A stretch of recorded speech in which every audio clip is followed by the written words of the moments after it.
네, 우리 말씀 다시 한번 요절 말씀 보겠습니다. 사도행전 3장 19절. 그러므로 너희가 회개하고 돌이켜 너희 죄 없이 함을 받으라. 이같이 하면 새롭게 되는 날이 주 앞으로부터 이를 것이요. 아멘. 예, 오늘 참으로 어려운 설교고 듣기가 좀 거북스러운 그런 설교예요. 많은 사람들에게 당신 죄가 있으니까 회개하시오 그러면은 기분 좋게 듣는 사람들이 별로 없습니다. 자기 죄가 있는지 뻔히 알아도 그래요. 내가 죄가 있는 줄 알아도 회개하시오 그러면은 별로 기분들 안 좋아요. 근데 오늘 이제 말씀 배경을 보면 참 사도행전 베드로 설교를 하는 내용들이죠. 이스라엘 사람들아, 왜 너네들이 예수님을 우리의 구원주로 예수님을 어느 사람은 살리면서 죽어야 될 사람은 살리면서 그 예수님을 죽였냐? 그러면서도 너희들이 회개하라 말씀하십니다. 이 생각하면은 이 사람들은요, 이거 이런 말 안 듣고 들을 필요도 없이 마땅히 죽어야 될 사람들. 그런데 이 사람들을 향해서 우리 하나님께서는 이 베드로 사도를 보내시고 너네들 제발 좀 회개해라. 그러면 예수님과 다시 이렇게 함께해서 새롭게 되는 날이 있다. 너네들 이렇게 죄짓는 그런 엉터리 같은 엉터리 같은 그런 삶이 아니라 하나님과 더불어서 예수님과 더불어서 정말 새로운 세계를 천국의 세계를 살아갈 수 있다. 그러면서 회개하라고 말씀하시는 거야. 그러니까 우리 하나님께서 우리들에게 말씀하시는 것은 어떻게 보면 다 사랑의 음성이에요. 회개하라. 그럼 많은 사람들이 기분이 나빠요. 그런데 그러면서 왜 기분이 나쁘냐면 자기는 죄가 없다고 생각하기 때문에 그래요. 내가 무슨 죄가 있어서 나보고 회개하라고 그래? 그래서 옛날에 이제 부귀할 때 보면은 회개하라 그러면은 막 짜내요. 내가 뭐 잘못했지?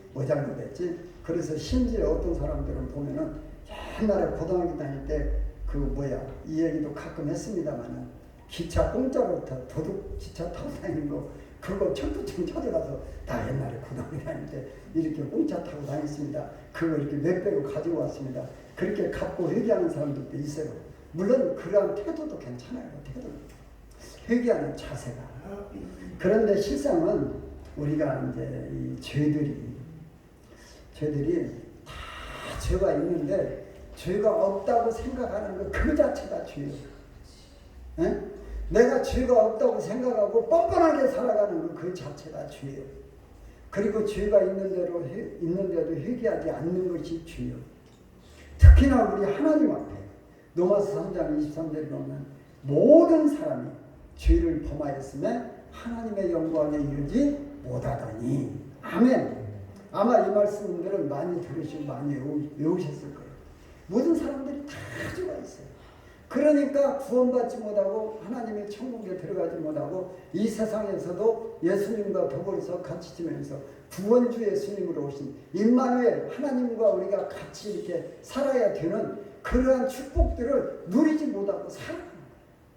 그래서 우리 주님께서 회개하라 이렇게 할 때 내 죄를 찾아서 회개하면은 우리 주님과 더불어서 그렇게 행복한 신앙생활, 능력 있는 신앙생활, 아름다운 신앙생활을 살아갈 수 있는 거예요. 하나님의 영광에 들어가는 거예요. 죽어서만 영광에 들어가는 것이 아니라 이 땅에서도 하나님의 영광에 들어가는 그 삶을 살아갈 수가 있어요. 죄는요, 이렇게 보면 일반적으로 사람에게 대한 죄가 있어요. 살인하고 강도질하고 사기치고 이런 것들 사람에게 이제 짓는 죄들 이런 것만 생각하면은 내가 죄가 아무것도 없는 것 같아요. 이거 무슨 죄가 있어? 내가 지금 사기를 저질렀어, 사기를 쳤어, 돌직했어. 난 아무것도 없어. 우리 부부간에 살면서 나는 간음한 적 아무것도 없어. 그냥 떳떳해요. 그런데 이제 우리가 하나님 앞에 이걸 잘 모르니까 사람들이 내가 죄인이라는 생각이 없어요. 그리고 뻔뻔하게 살아요. 하나님께 대한 죄. 실상은 우리가 사람끼리 있는 죄라면 우리 예수님께서 이 땅에 오셔서 십자가에 죽으신 이유가 없어요. 그 사람끼리 지은 죄, 내가 저 사람 거 도둑질했어. 그러면 그거 갚으면 돼요. 근데 살인하는 것 같으면 심각하죠. 그러니까 살인한 죄 같은 것은 이건 하나님께 대한 죄 이렇게 같이 되어지는 거예요. 사람에게 대한 죄도 되지만 이건 하나님께 대한 죄가 돼요. 그래서 이것은 사람끼리 해결이 안 돼요. 살인한 죄는 갚을 길이 없으니까. 그래서 뭐 도둑질한 거, 사기친 거 이것은 사람끼리 갚으면 돼요. 아, 내가 지난번에 너무나 힘들어서 도둑질했습니다. 여기 갚아드릴게요.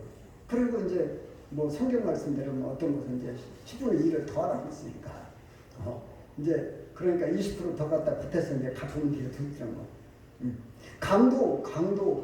강도를 어떤 분이 해석하기를 이제 돈 저기 있는 거 집에서 뺏어가면서 눈을 흘기고 가져가면 강도래요. 몰래 가져가면 도둑인데 눈 한번 흘기고 가면 강도래요. 그거 이제 도로 갖다 갚으면 돼요. 내가 지난번에 너무나 힘들어서 강도질 했는데 이거. 그런데요, 하나님 앞에 지은 죄는 우리가 갚을 길이 없어요. 이게 심각한 문제예요. 근데 많은 사람들이 뭐 하나님을 안 믿으니까 더더군다나 하나님을 안 믿으니까 죄의식이 없어요. 그리고는 지옥 가는 거예요. 이게 진짜 심각한 거예요. 하나님을 안 믿으니까 죄의식이 없어요. 내가 무슨 죄가 있냐. 그리고 또 문제가 더 심각한 것은 뭐냐. 교회를 다니는데 하나님 앞에 지은 죄들을 간구하고 살아요. 나 교회 다녀. 그러니까 나는 천국 갈 거야. 그걸 당연하게 생각해요. 나 교회 다녀. 그러니까 나는 천국 갈 거야. 이렇게 생각하고 살아요. 물론 하나님을 만난 사람들은 때로는 죄를 져도 천국 가요. 왜? 하나님께서 그 죄를 탕감할 수 있는 길을 주시거든요. 저는 참 그런 점에서 하나님 앞에 정말로 감사합니다. 제가 이 말씀도 자주 드리는데 저는 죄를 조금만 져도요. 하나님이 꼭 매를 드세요. 저는 매를 드는 것에 대해서 참 잘 깨달아요. 그래서 바로 하나님 감사합니다. 깨닫게 하셔서 감사합니다. 정말로 죄송합니다. 용서해 주세요. 빌거든요. 우리는 이게 민감해야 돼요. 우리 신앙생활 하면서 이게 민감해야 돼요. 내가 죄를 지면서도 그냥 편안하게 살아가는 이런 것들. 우리가 예를 들어서 보면은 원수도 사랑하라. 오늘 오후 시간에도 뭐 이 말씀 있겠습니다만은 원수를 사랑하라. 이런 하나님의 말씀 우리들이 알고 있단 말이에요. 수없이 들었단 말이에요. 그런데 여러분들 솔직히 한번 가슴에 손을 얹고 생각을 해보세요. 내 가족이라도 그렇게 사랑하는지. 내 몸처럼 사랑하라고 하는데 내 몸처럼 사랑해요. 그냥 조금만 내 기분 나쁘면 어떻게 하죠? 난리가 나죠. 난리가. 좀 손해보면 어떠다고. 가족끼리 내가 좀 손해나면 어쩐다고 그냥 미워하고 싸우고 그냥 원수 척지고 그냥 난리들어요. 그리고 오늘 우리가 들은 말씀 하나님의 영광에 이르지 못하다니 이 말씀도요 우리는 가볍게 치르면 안 돼요. 아 내가 영원히 살지 못하는구나. 그런데 뭐 죽고 사는 문제는 아니구나 이렇게 생각할 수 있지만 이건 죽고 사는 문제예요. 실상은 심각하게 받아들여야 돼요. 하나님의 영광에 이르지 못한다는 말은 천국 못 들어간단 말이에요. 죽는다는 말이에요. 우리는 이거 항상 생각하면서 살아야 돼요. 나 천국 못 들어가면 어떻게 하지? 이 세상에 살고 끝나는 게 문제가 아니에요. 물론 이렇게 나와서 체험을 하고 한 사람들은 앞서 말씀드렸지만 하나님께서 천국 갈 수 있도록 해주셔요. 매를 드시니까. 매를 드셔서라도 천국으로 데려가셔요. 그 점에 대해서는 우리는 좀 안심해야 돼요. 그래서 우리 하나님께서 우리를 살리시려고 회개하라 이렇게 하시는 거예요. 김동혁이 회개해요. 예배를 잘못 드리는 걸 회개해야 돼요. 예배 시간에 해차르는 걸 회개해야 돼요. 이게 가장 중요해요. 하나님 무시하는 거예요. 예배에 대해서 자주 말씀을 드리는데 예배를 무시하는 거냐 하나님 무시하는 거예요. 이건 진짜 큰 죄예요. 죄 중에서 큰 죄예요. 너무나도 예배에 대해서 가볍게들 생각들 하는데요. 오늘 새벽 시간에 베드로의 고백을 보고 싶다. 베드로의 고백. 베드로를 하나님 우리 예수님께서 일찍 부르셨는데 중간에 어떻게 예수님하고 헤어져서 살았던지 나 물고기 잡으러 가야 되겠다. 물고기 잡고 있었어요. 그러니까 예수님께서 다시 찾아오셔서 예수님께서 물고기를 못 잡게 하셨어요. 밤새도록 그물을 내렸다 걷었다 하는데도 고기 한 마리도 못 잡아요. 그건 어떻게 보면은 예수님의 역사예요. 창조주 예수님이시니까. 그래서 물고기를 못 잡게 하시고 예수님께서 오셔서 새벽에 그물을 다 씻고 있는데도 불구하고 그물을 오른편에 내려라. 베드로가 생각할 때는 주님 내가 그래도 고기 잡는 것은 전문가인데요.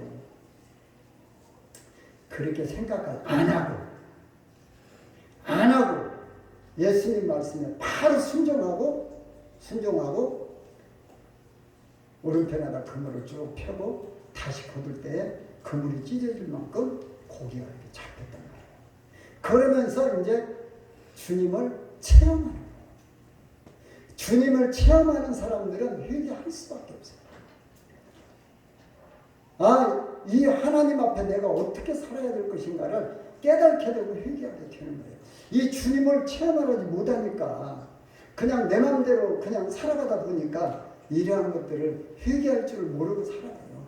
죄를 짓고도 죄인 줄을 모르고 살아가요. 우리 하나님께서 나를 사랑하셔서 부르셨다는 것을 알고 우리가 말씀 속에서 하나님을 만나고 살면 우리는요 죄에 대해서 민감해져요. 말씀을 읽으면서 기도하면서 죄에 대해서 민감해지고 나 이거 죽이면 안 되겠구나 이렇게 생각하면서 살아가요. 베드로는 모든 것을 다 버리고 주님을 따라가요. 우리들은 신앙생활 하면서 아직도 이기주의적인 생각으로 신앙생활. 이게 죄의 시선.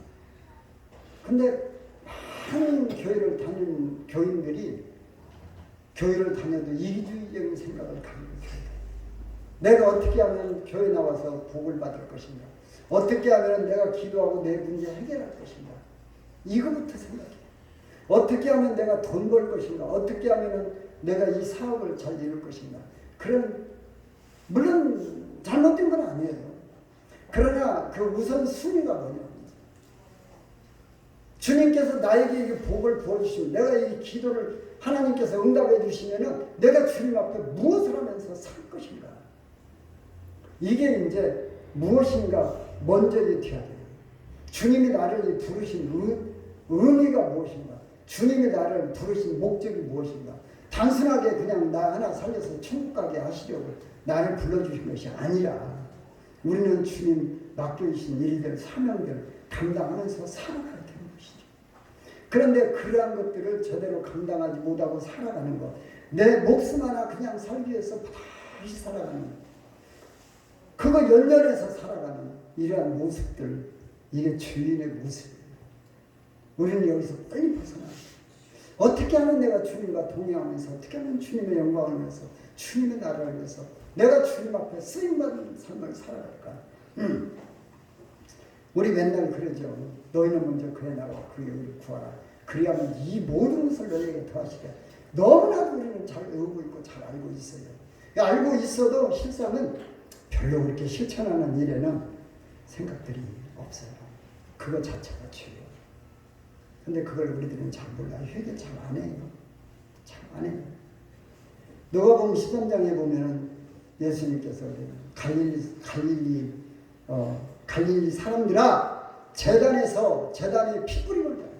그건 무슨 말이냐면은 제단 안에 있어도 죄를 진 사람을 죽이는 죄예요. 하나님께 대한 죄, 죽여요. 그러니까 제단에서 피 뿌림을 당했는데 그 죽은 사람들이 그들만 죄가 있어서 죽은 줄 아느냐? 너희들도 죄가 있으면 그렇게 죽을 수 있다. 그렇게 말씀하십니다. 그리고 실로암 망대가 무너져서 18명이 죽었는데 그들만 죄가 있어서 죽은 줄 아느냐? 너희들도 회개하지 아니하면 그렇게 죽는다 말씀하십니다. 근데 거기서는 이제 죄가 두 가지가 있어요. 우리 교회에서는 이제 자주 말씀을 들으셨을 거예요. 하마르티아라는 죄와 헬라어로 호페일레타이라는 죄가 두 가지가 이제 달라요. 그게 이제 그래서 앞에서 말씀하시는 죄는 이제 하마르티아.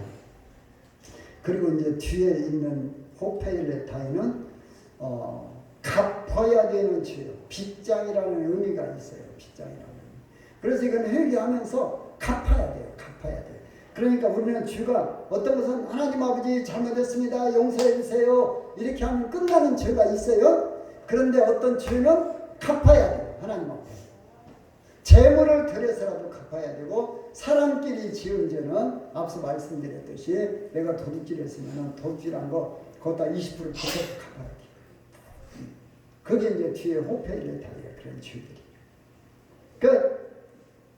그러면서 이제 우리 주님께서 회개를 안 하면 어떻게 되는 거냐. 그래서 우리 예수님께서는 세례 요한을 부르시고 마태복음 3장에서 회개하라 천국이 가까웠느니라.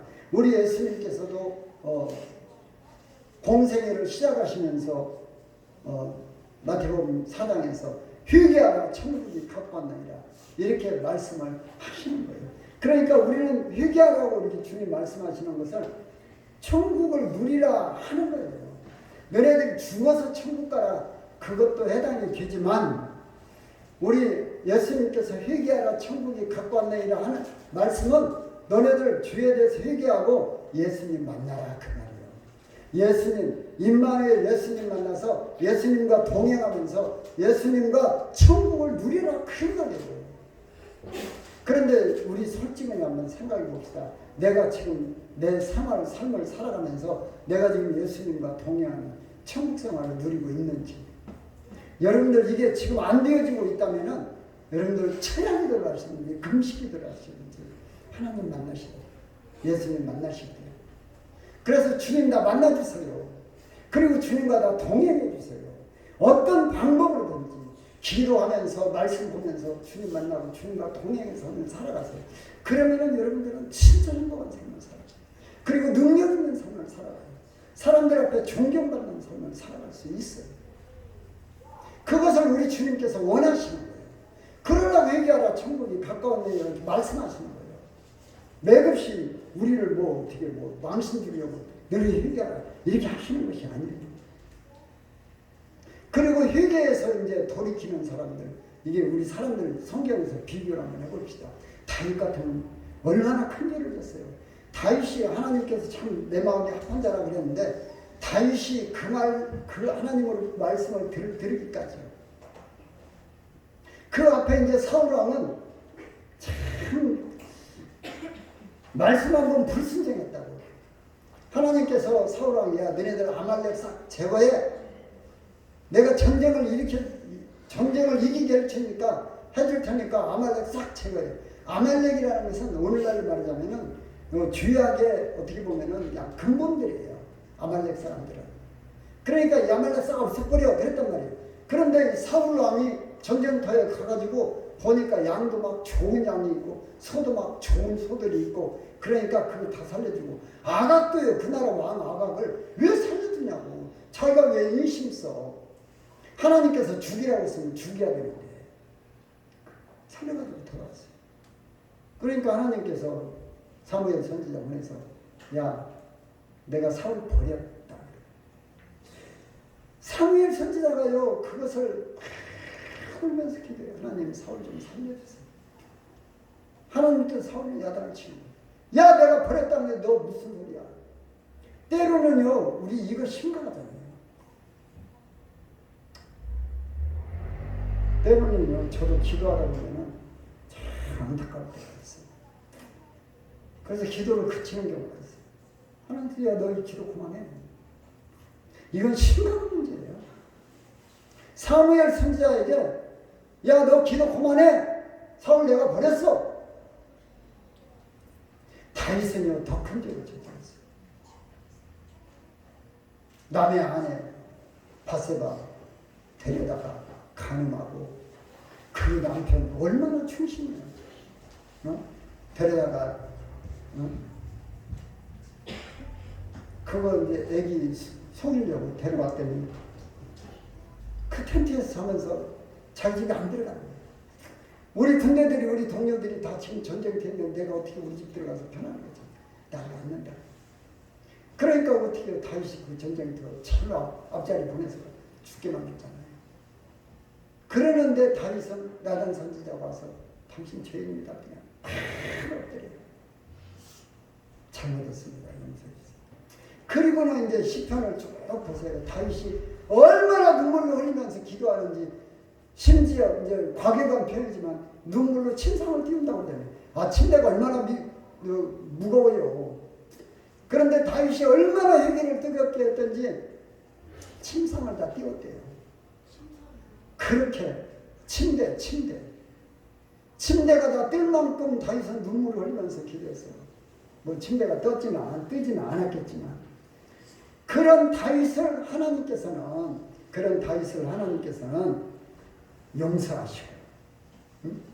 용서하시고 왕 삼으시고 40년 동안이나 왕노릇하게 하시고 아주 그대로 자기 아들 원하는 아들 솔로몬에게 왕이 다 넘겨요. 그리고 예수님의 족보 신약 성경의 가장 앞자리에 올라 다윗의 아들 예수 그리스도의 세계라. 아브라함과 다윗의 아들 예수 그리스도의 세계. 족보에 가장 먼저 올라 아브라함과 둘이 먼저 올라왔죠. 우리 주님께서는 회개를 축복의 말씀을 하세요. 누가복음 15장에 보면은 한 사람이 회개를 하면은 99사람 의인이 있는 것보다도 더 기뻐하신다고 했어요. 한 사람이 회개하고 하나님 앞에 돌아오면은 하나님께서는 참 기뻐하세요. 우리는 죄가 있어도 회개할 때 우리 하나님을 이렇게 기쁘시게 할 수가 있어요. 그래서 우리들은 회개하는 일에 절대로 소홀히 하지 않아요. 오늘 요절 다시 한번 보십시다. 요절 다시 한번 같이 보겠습니다. 사도행전 3장 19절 같이 봅니다. 그러므로 너희가 회개하고 돌이켜 너희 죄 없이 함을 받으라. 이같이 하는 새롭게 되는 날이 주 앞으로부터 이를 것이요. 아멘. 죄가 있으면 없애야 돼요. 죄가 있는데 안 없으면 안 돼요. 없애야 돼요. 어떻게 해야 없어져요? 회개해야 없어져요. 그래야 편안해요. 사람끼리도 그러잖아요. 사람끼리도 죄가 있어 보세요. 안 편해요. 부모 자식 간에도 마찬가지고 친구 간에도 마찬가지고 인간관계 모든 속에서 다 마찬가지예요. 죄가 있으면 안 편해요. 해결해야 돼. 어떻게든지 해결해야 돼. 더더군다나 하나님 앞에 죄가 있는데 해결을 해야 돼. 지난주일날 우리가 환난에 대해서 말씀을 들으셨는데 이 환난은요 어떻게 보면 대부분이 하나님께서 너네들 회개하라 그런 사인이에요. 환난은 회개하라 사인이에요. 사랑의 음성이에요. 축복의 시작이라고 우리 말씀을 드렸잖아요.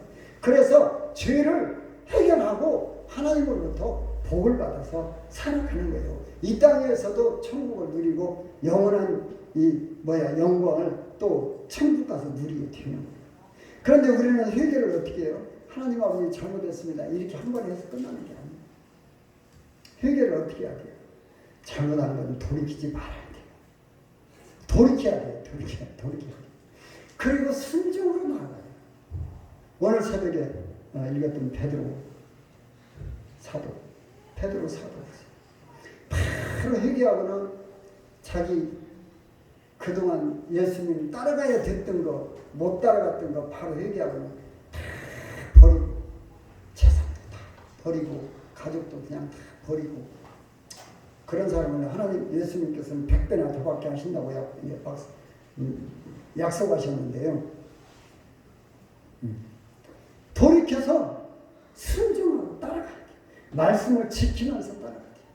주님 말씀 믿습니다. 제가 이 말씀대로 살겠습니다. 이렇게 하면서 살아야 돼요.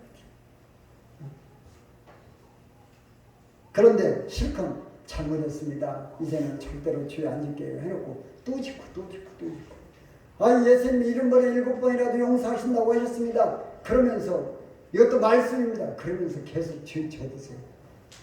하나님께서 어떻게 하시겠어요? 이 괘씸한 거. 네가 내 말을 이용해가지고 그 짓을 다시 해.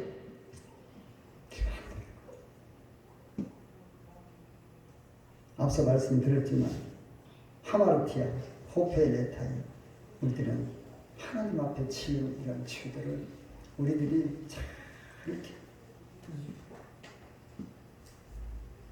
그리고 이제 갚아야 될 그런 죄들을 어떻게 해야 돼요? 부단히 기도해야 돼요.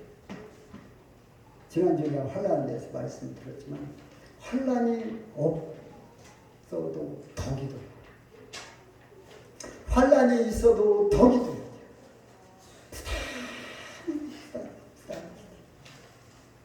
부단히 기도 없이는요 이 회개할 기회가 별로 없어요. 기도 없이는 어떻게 보면 절대라고 할 수 있어요. 기도 없이는 회개할 기회가 없어요. 천국을 누릴 기회가 없어요.